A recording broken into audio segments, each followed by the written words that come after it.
Здравейте!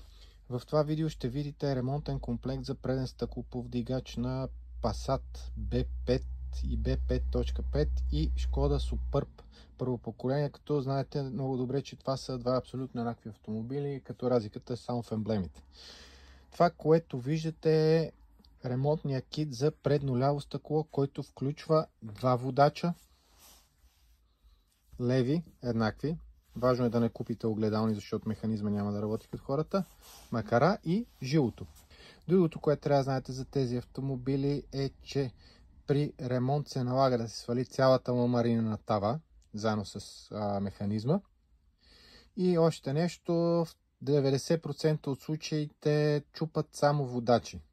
Рядко се налага смяна на жилото.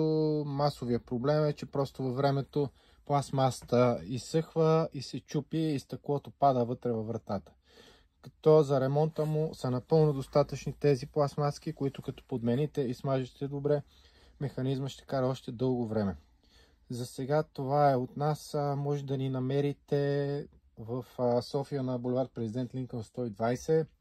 Също така долу ще сложим линк в описанието, в който може да погледнете нашия сайт и да разгледате какво предлагаме.